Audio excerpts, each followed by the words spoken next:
Okay, people, welcome back to another episode of True Stories Based on Fiction, the YouTube channel. I'm Evan, the third host, and I'm joined always by Randy. Yes, sir. So today on the show, we are going to do another reaction video because you guys seem to really enjoy those. And hopefully you enjoy this one too and give us a lot of views. Weren't you saying earlier we got our first dislike? Yeah. Well, F that guy or gal or person. It's all right. Yeah. You don't have to like it. But you do have to, if you will, what's the word I'm looking for? You do have to interact. We definitely appreciate that, Yep. whether it's good or bad. Okay, so the video, so we're going to be like last reaction video, and we're going to react to another video by Mentally Mitch. He's a very popular YouTuber. So this one is going to be like a little inception. We're going to react to him reacting to something that he saw on the internet. This one is called Hilarious. I can't pronounce that word of those gummy bears. Albanese. Hilarious Albanese sugar-free gummy bears review from Amazon. As reacted to Mentally Mitch, as reacted to by us. And here we go. Oh man, words cannot express what happened to me after eating these. The gummy bear cleanse. If you are someone that can tolerate the sugar substitute, enjoy. If you are like the dozens of people that tried my order, run. First of all, for taste, I would rate these a 5. So good. Soft, true to taste fruit flavors like the sugar variety. I was a happy camper. But, or should I say, not long after eating about 20 of these, all hell broke loose. I had a gastrointestinal experience like nothing I've ever imagined. Cramps, sweating, bloating beyond my worst nightmare. I've had food poisoning from some bad shellfish, and that was almost like a skip in the park compared to what was going on inside me. Oh, God. Then came the, flatulence. Heavens to Murgatroyd. These sounds, like trumpets calling the demons back to hell. The stench, like 1,000 rotting corpses vomited. I couldn't stand to stay in one room for fear of succumbing to my own odors. But wait, there's more. What came out of me felt like someone tried to funnel Niagara Falls through a coffee straw. I swear my sphincters were screaming. It felt like my delicate starfish was a gaping maw, projectile vomiting a torrential flood of toxic waste. 100% liquid. Flammable liquid. Napalm. It was actually a bit humorous for a nanosecond, as it was just beyond anything I could imagine possible. And it went on for hours. I felt violated when it was over, which I think might have been sometime in the early morning of the next day.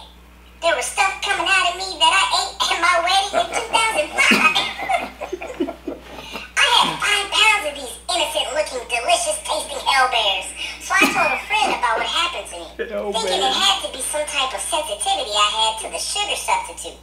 And in spite of my warnings and graphic descriptions, she decided to take her chances and take them off my hands. Silly woman. All the same for her, and a phone call from her while on the toilet, because she kind of ended up living in the bathroom for a spell, telling me she really wished she would have listened. I think she was crying. Her sister was skeptical and suspected that we were exaggerating. She took them to work, since there was still 99% of a 5-pound bag left. Oh my God. She works for This is the longest Amazon review ever. Roofers, house painters, landscapers, etc. Lots of people who generally have limited access to toilets on a given day. I can't imagine where all those poor men and women poop that day. I keep envisioning men on roofs crossing their legs and trying to decide if they can make it down the ladder or if they should just jump. If you order these, best of luck to you. And please, don't post a video reviewing during the after show. P.S. When I ordered these, the warnings and disclaimers and legalese were not posted. I'm not a moron. Also, not sure why so many people assume I'm a man.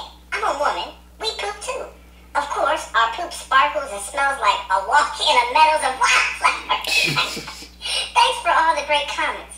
I've been enjoying reading them and so glad that the horror show I experienced from snacking on these has at least made some people smile. Oh. All right. So that's that.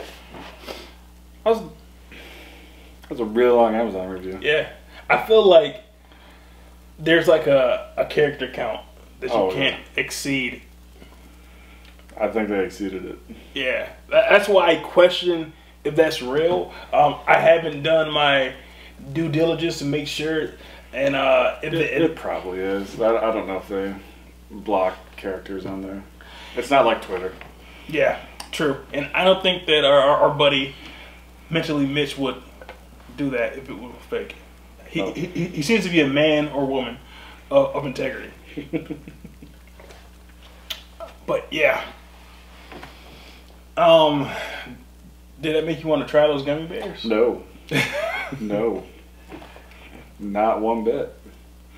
I do not want to try sugar substitute Albanese gummies. I've had those gummy bears before. Because that kind? Not the sugar free, like the regular ass ones. I've had the Harbo. Yeah. Gummy bears. Ones you find at the gas stations. Yeah, but a gas station here in town that is close to where like we both worked at one time. They had like an entire aisle of gummy bears. Yeah. And like the Albanese ones were like the white package. Like they were like $17. Yeah, they were very expensive and ridiculous. Yeah, and they were good, but their texture was different than any other kind that I've had. Yeah. I can't even describe that texture, but I don't think that they were superior. You get some of those gummies that the gummy itself is like gritty, like so gritty, and it's just, I can't do it. I can't do it. My kids can do it all freaking day, and they'll eat that shit. But yeah, getting too old for this shit. But I definitely won't try the sugar-free variety. But I would say that your mileage may vary. My favorite gummy bear is the one that used to come in those. Maybe like the Barks, B-R-A-C-H, and like you know how like at the grocery stores back when we were kids, you had like a whole myriad of different ones, and like it could have been $2 for $1, but they were like the clear packets. They had like the red paper that they basically stapled on there. Yeah, those gummy bears to me were the best ones. I remember you used to get that shit in bulk. Yeah, like the I haven't seen a bulk aisle in forever. I don't know if they still exist. Probably not anymore. At least in the grocery stores around here. But, you know, you'd go up there, you'd get the stupid spoon or whatever, and dump them in the bag. So get my gummies that way. Yeah, like the Kroger on State Street in the Saginaw, they have like a bulk aisle, but like it's all like healthy food product, like seeds, like pumpkin seeds and sunflower seeds and dried bananas and things like that. Like nothing like fun. That's pretty lame. Pretty lame. I remember when we go on family trips when I was a kid, for the car ride, you'd go down the bulk aisle and they'd fill up with like the coconut thing, the little like pink, white, yes, brown or whatever, pink, white, and black. The little caramels, the little taffies, the water taffies, saltwater taffies. All that shit. Yeah. Oh, memories. So this might be a little before we get out of here. But speaking of what happened to that person in the video, didn't you have a similar reaction after our last video? Yeah. Absolutely. So hot sauce. If we can say it again, do not eat that hot sauce if you value your insides. Nope.